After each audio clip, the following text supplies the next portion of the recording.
It should come as no surprise in our current Roman world that the day of the moon would follow the day of the sun. It is Moon's Day, Monday the 17th of April 2023. I could go into the weather, but why should I? I still have people that doubt me. Look at the extended forecast, people. We're not going up, we're going down. Sound like a black knob to me. Christianos and their Helios-worshipping counterparts, the atheists and agnostics who claim I am too religious. God, that just sticks in my craw. Don't understand that everything is a religion and everybody is religious. Now, I'll be the first to admit that when a person paints with a broad brush, like saying all Christians, all Catholics, all Muslims, and so on, they do their listening audience a disservice. And in the name of fair play and decency and the American way, and while I don't agree with everything Michael Matt says and believes in, Mike is living proof that all Catholics are not corrupted and deceived. And I have linked below his 46-minute, then that scared the shit out of some of you, his 46-minute video, his weekly podcast, and he does an excellent job. You got to give credit where credit's due, and he can do it better than I can. No doubt in my mind. So watch it, people, or don't. Now, will a commercial featuring Prancer, the Budweiser Clydesdale, who identifies as a reindeer, heal the rift and end the Budweiser boycott? Watch the link. And what happened to the war on terror? Did Shock and Awe win that one years ago? And what about Nixon's war on drugs? And what about LBJ's war on poverty? And are we still having a pandemic of the unvaccinated? Where did that go? Are there some of these things that we are not supposed to think about and actually forget about? And are we forget about Herr Klaus Schwab's, you know him, don't you? The Great Reset? And isn't everything being reset in front of our eyes, concealed in plain view? Reset world politics, reset world religion, reset woke companies, reset sports and entertainment, reset beer. Come on. Again, are there some things we are supposed to forget about? Move along, citizen. Nothing to see here. And if that's true, then why would Disney, a totally WOK corporation, multinational, create a new show about a teenage girl falling in love with and having sex with Satan? You can't make this shit up, people. We have really gone down the rabbit hole. And can a guy like me, an advocate of fair play, a humble messenger who claims there are two sides to every coin, can I offer defense, admittedly weak defense, for AB InBev's apparent destruction of the Budweiser product line? Well, some of you are going to think I've lost my mind. I've been in the rabbit hole too deep, too dark. But I say, yes, I can. And the link below video deals with this point also. Watch the video, people. Now, most consumers are conscious and concerned about their individual credit scores. TV commercials hammer us about our credit scores. But did you know most corporations worry about their scores too? But not credit scores. Nope. They're ESG scores. They're environmental, social, and governance scores that weigh heavy on diversity and inclusion. Now let me play a little quick soundbite from the video link below. This is what you're missing, people, if you don't have 46 minutes. Sometimes I feel like we could do a whole show, maybe we will, like all summer long, dedicate at least a portion of our program to the Great Reset, the Fourth Industrial Revolution. Because the thing is, it's unfolding all around us. Everywhere you look, it's happening, right? Some people know, most people don't. A guy like DeSantis, that's why I'm kind of looking down to Florida to see what's going on. He knows. He's figured it out. Things like the World Economic Forum, those policies are dead on arrival in the state of Florida. This is all about Davos, and I realize that sounds crazy and paranoid and prison planet or whatever, but it happens to be true.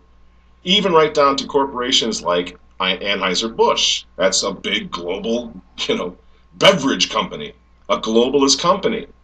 And what they're doing with this whole stupid, is they're checking off the equity and inclusion boxes, which you have to do in order to have a high ESG score.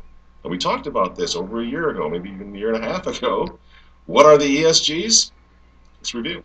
Agenda with the ESG. And you got to pay attention to this. This is important. Environmental, social, and governance. This is how they're going to have corporations become more powerful than governments. The ESG risk rating. a free, confidential rating tool that assesses your environmental, social, and governance risk. It distills the complexity of ESG into a single score, yet allows you to interrogate the detail.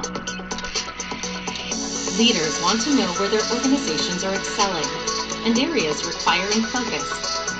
We bring that focus in two ways.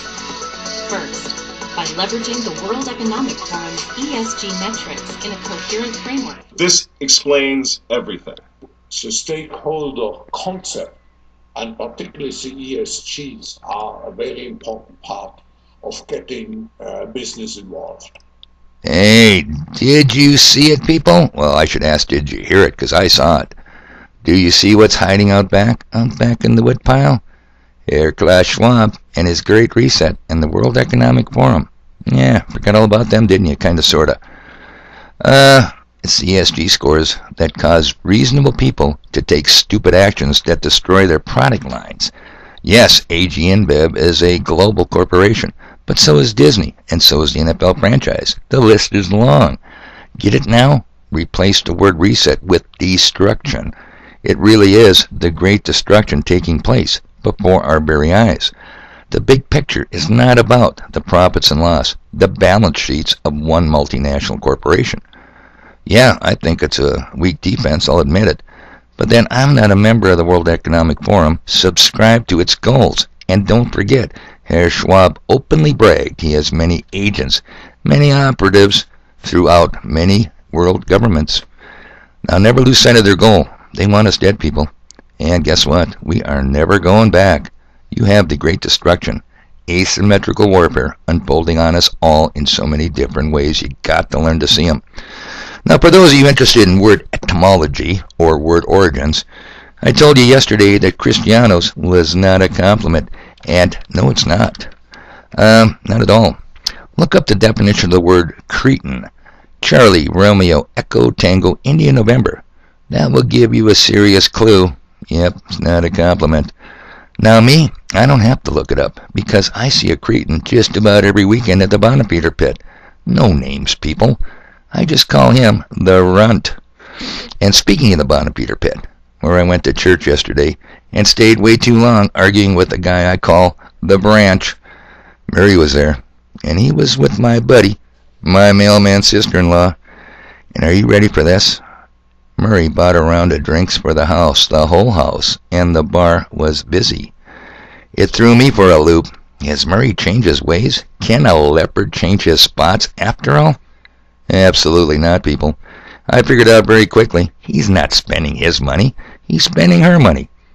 I warned him. Why people don't heed my warnings until it's too late is a mystery. It remains a mystery to me.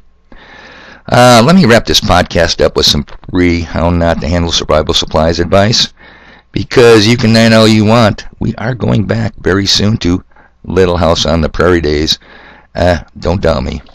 And it doesn't necessarily require a flood of nuclear weapons dropped on our country. A few well-placed, high-altitude nuclear detonations could absolutely destroy our very fragile energy power grid. Can you say EMP? Echo Mike Papa. Can you say no electricity? I don't mean sporadic outages that last a few weeks until the service is restored. Nope. I mean large areas of the country, and it will take years for the power to be restored, if ever. And what did the experts say? What do they say about that? 90% of Americans won't last 1 year without electricity. Think about it. How totally dependent we are on electricity. The day is coming, and it's coming sooner than you think, people, when you're going to flick the light switch and nothing happens. So what can you learn from my stupidity on how not to store survival foods? Listen, people, I've got cases of number 10 cans, 6 to a case. They're probably 40, 50 pounds a case. And it's full of fruits, vegetables, beans, stews, you name it. And for some effing reason, I forgot to move them last fall to warmer areas of level 7 down here, down in the dark. So guess what? They froze, and now the number 10 cans are thawing out, bursting at the seams and leaking all over. What a waste. What a mess. Just try and tell me I ain't got stuff to do today.